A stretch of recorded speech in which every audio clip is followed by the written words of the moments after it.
बहुत विचित्र दशा है।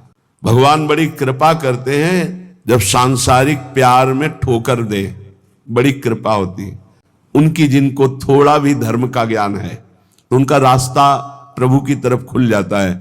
बहुत द्रवित हृदय होता है आशिकों का, वही आशिकी अगर मुड़कर हरि की तरफ लग जाए तो परमानंद की प्राप्ति हो जाए।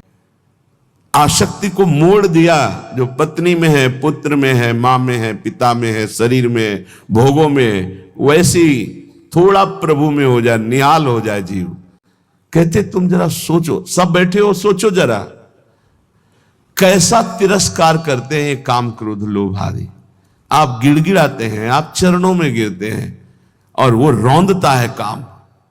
वो तुम्हारे तनिक भी सम्मान की बात नहीं देखता, वो तुम्हें बार बार गिराता है, बार बार पतित करता है। तुम्हें कभी इस विषय में अहम जागृत नहीं होता कि मेरी कितनी दुर्गति हो रही, मैं कितना नीचे गिरता जा रहा हूं, मैं कितना नीच हो चुका हूं।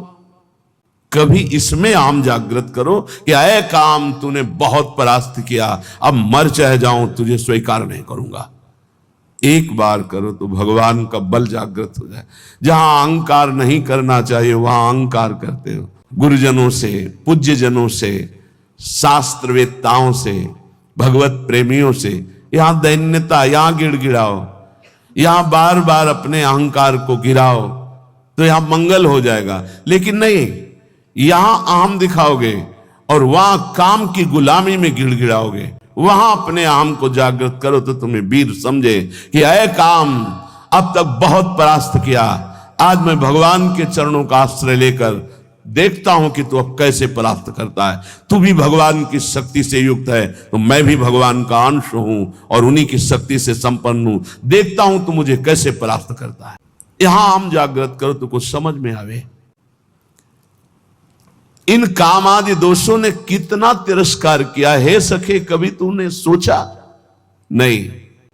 अब वर्तमान में सोच लो, अभी इसी क्षण ये मानव देह इन विकारों पर विजय प्राप्त करके भगवदानंद में डूबने के लिए मिला है। इसलिए हे सखे, मत सुख की लालसा से इन काम आदि की गुलामी करो। ये कभी सुख नहीं देने वाले, क्लेश, अशांति, जलन के सिवा नहीं मिल सकती।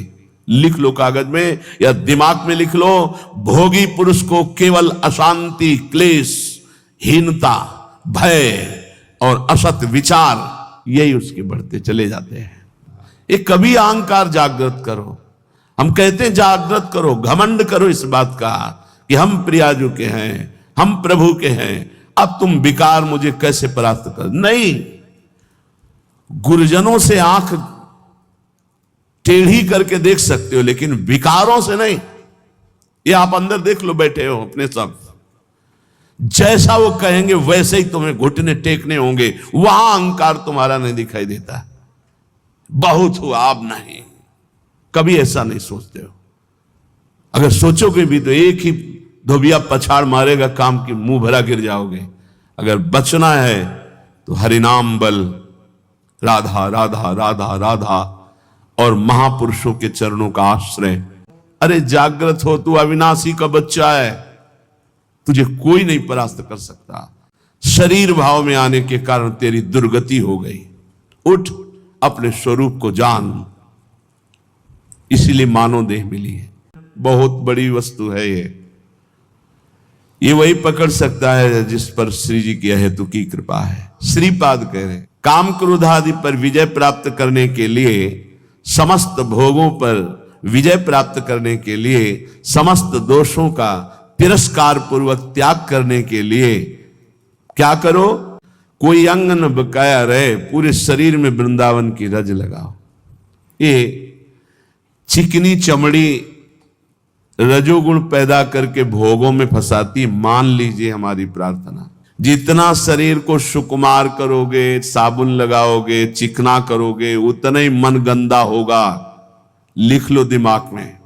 वृंदावन की रज को एकत्रित कर लो और स्नान के बाद रोज लगाओ। हमारी ये बात मान लो, ये जब तक रजकण शरीर में नहीं लगेगा तब तक विषयों पर विजय प्राप्त करना बहुत कठिन है। ये श्री जी की चरण रज, ये श्री जी